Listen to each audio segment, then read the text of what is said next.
Tetan najibba ajanda keessan dhimma qaban eenyuun sodaadhu dhiibni waan akkana kabaja malee nama sodaadhin waan oromoo gajjabeessiten gadhaabdan keessan jirtan waan arginu maaliif isa si keessaa dhalate ilma kee kana jedhaa deemaa waa si galee jedhaa deemaa waa isteepii qaba nan jedhe malee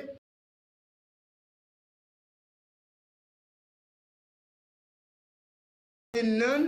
foon kutee nyaatu qiraatiidha ijoolleen keenya irratti kun mucaa politikooti isin keessa jira qubayyuu waliin qabnu maallaqa qabdaa waan jedhe nan nyaataa jira nan dhugaa jira jedha ummatuma harargee nyaachisee baasee qaraasaa mucaa quraana fixee kitaaba qaraa jira gara shariyaatiinis gara oromummaatiinis lubbuu haga lukkuutti kafaltaniittu Kadir Martuu ta'e jabaa isin keessaa dhalate maaliif gad hin jabeessine wantattiin kun maayini gaaffii dhiifama naa godhaa kana of gaafadhaa ammallee isin xiqqeessuu isin arrabsuuti. Abaarsa jaarraa abbaa gadaan nu jira abaarsa jaarraa abbaa gadaan nu jira amma wayyaa jira xiqqasho amma xiqqoo wayyaa jirra abaarsa ture abaarsaan nurra ture duraan abaarsa tokko nu bu'ee ture abaarsani amma xiqqoo quraana qaqqaraanee du'aa fi goggoonee xiqqasho xiqqoo amma ammallee parsantii lama fa'aa jechuudha 99 olii 98 fa'aa olii nurraa hafaa ammoo xiqqoo ammoo wayyaa Rafi debu jira teko ya Rabbi jayi wallahi mu biya gala tomi pointi bare to gafte pointi gabacho kamnu gabacho wallahi ulfaadu Mata oromoti lubu kalesa oromo gutuudhaaf kenne mee isin ka'aati nu simraa amna mee isin kadiriin gadi jaaru keessatti magaalaa Finfinnee keessatti mana bareedaatti binne mana villa hin dandeenya harargee nu qobaa hin danda'a harargee akka inni qobaa godhu hin eeyyamnu malee nu sini galee harargee nu qobaa gochuu danda'a nama kudhanii gochuu danda'a harargee qobaatti harargee qofatti hin meeqaa lukaasa jabaa oromooti waliin taane Kadir Martuu kana oromoo waan gaarii tuba koppiliin godha Allah ngalina dagagala yoo barbaade inshallah achataw du'ee jennaan reeffan galfannu dhagay du'ee jennaan reeffan galfannu goota keenya Kadir Martuu jenneen faarsinu hadda gaafa inni du'een booyinaafi har'a Kadir Martuu ingilizii keessa jira malee tokko baatan deem dalagatu jari tarii warri ingilizii na dhaggeeffataa jiru ta'a angatiin dhiyeenyaan beeku mucaan kun dandeen dalagatu nama lafeen cinaachaa cabee ummataaf jecha waan matuu kafalee jiru waan hin haasaamne fa'i jira waan Kadir ta'e waan hin haasaamne fa'i jira waan Kadir ta'e jechuudha asirrattaan haasa'uu hin dandeenye meemee ijoollee argaa rabbii jalaati ijoollee argee ka'aa nu kaasaati waan nu ijaaraati ka Kadir quban qabne wal ijaaraa reeffan galfannu Kadiriin har'a tulubbuun jiru simannaan akka godhamu qofii keenya gochuu dandeenya eeyyee gochuu dandeenya simannee biillaa qulfiitti himnee makiinaa tokko wajjin Mubi asaa keetiif galatoomii Mubaarak galatoomii yeroo takka kana goonu amma Mubaarak galatoomii waan gaarii kaasite galatoomii laal qaawwa bal'isaa qaawwa uumaa deemuun hedduu gaariidha miti namni keenya hedduus wal fayyadee jira hedduus wal hin fayyadne warra akka Ali Birraa yoo agarte yaadata Yunaayitid namni hedduu gargaare amma waa hedduu naasoo walumaa galatti dhimma Kadir Martuu dhimma Oromoo hundaati addatti immoo dhimma keenya akkuma kana agendaa goonee nama kuma takka asii walitti qabnee isin afeerre gargaarsaafis fayyadama Kadir Martuutiifis nama walitti qabnee asitti nama afeeruu kan danda'u nuyi kana numaa durmaan hojjeta nama takka waa'ee Harargee wanni haasaan hin jiru ana jaalibsaa burqaa nama as keessa jiru nama Harargee hundarra jira kun dirqama tokko keenyaati dhugaa dubbachuudhaaf Kadir Martuu dengate gaafa inni dhukkubu ijoollee laayikiidhaaf fi fooloo viidiyoo waraabdee ittiin fiddu malee akka saayibaattis akka nama itti dhiyaatu tokkotti rakkoo Kadir Martuu nama gabbee uummata kanaaf ibsa godhu tokko dhabne walumaa galatti hedduu qaawwa banaa deemuun gaarii miti namni keenya hedduus wal jaalata hedduus wal gargaara namoota gargaaraman hedduu asirra kaasuu dandeenya tarii namoonni gargaarsa isaanii malan hin argatanis ni jiru kun dhugaa waakamuu hin dandeenye gama fuulduraatti Kadir Martuuttis haa ta'u namuma keenya hundaa'u bakka inni jiru yaafatee qabaatee ol baasuu jabeessuu haa qabu nuyi jecha dirqama akka dhuunfaatti fira fudhachaa deemuun hedduu gaariidha Mubaarak waan barbaade haasa'u rakkinan qabu yaadni isaa sirrii ta'e osoo jiru garuu hanga tokko akka godhan waan jiruuf asumaan cufnee bira haa dabarru agendaa asii walitti qabamneef agendaa Kadir Martuun Facebook isaarran maxxanse kaashitti hamzaati kanaatu cufnee jirra. Dabbal. Okay. Memut garad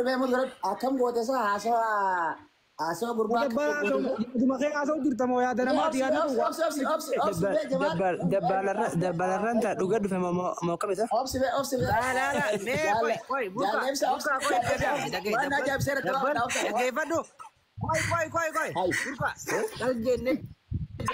Dabbali. Akka dabbaatoo godhe kanaan naatee waan barraa jiruu fi waan hubatamaa jiru hedduu waan hin argaa jiruu fi isa kana hedduu godhuu barbaanne. No. Dabbali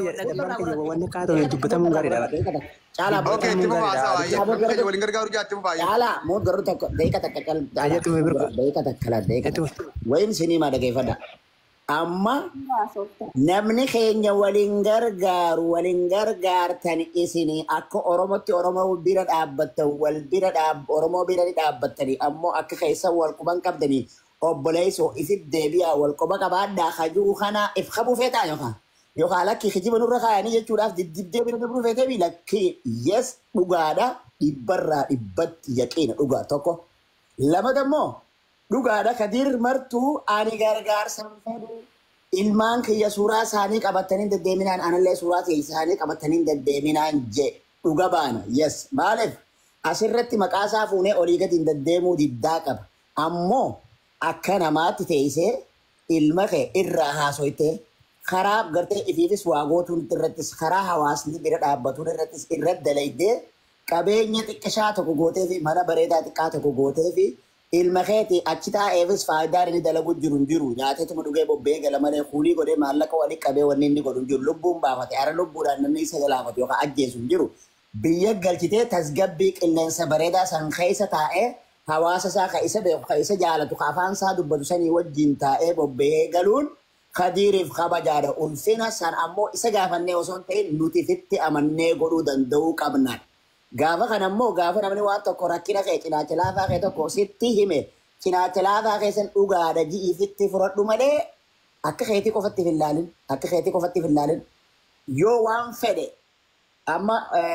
nama harargee tokko qaluu jiran jedhanii billawatti dhaabanii kaaf eegaa bileedhaan walakkatti irraa muranii akkanatti viidiyoon banamee godhe. Nama naannoo biroo nama Oromoo ammas biroo tokko osoo qaluu jiran jaanii itti riganii ati ganda keeriiftee ganda kaan dura lubbuu baaftee kaan gaddeebita kun dhugaa waan nurra jiru itti nu guddisan ammoo sanii yakkaa miti warra nu guddisan Oromummaa nu barsiisuu fi abbootiin teenya jaalala Oromummaa fi Oromiyaaf qabduuf achiin nu guddisanii sanii sirri ammoo haa ta'u malee namni dura ofirraa achi eegala sadaqaanuu gandafit dura baatii Firafit dura baatii ilmaansaa isumasaa adeerasa dura baatii kana beekuun barbaachisaadhaadha. Bakka kana akkasitti fuutee akka tokko gootee akka gartee waa keessa akka nu gootee bira dabruun isaanii sirriidhaa miti. Mubaarak waan dhugaa jee agalatoomuu haa ulfaatu. Atilleen yes dhugaadha obboleessa keetii isin hundaaf obboleessa Oromoo hundaaf ammoo obboleessa. Burqaa waan sirriidha wanni kaasuu waan Dabbal koy nasirraa dubbata. Burqaa dabbal haasaa nama siyaasa dubbate difeensiif godhe haga tokko. Haa ta'u immoo naagalee akka nama poolitikaatti dubbatee dabbal nama jaba. Haa ta'u immoo dhugaan jirtu argee haasayni nuti irra haasaa poolitikaa osoo hin taane hawaasummaadha dabbal.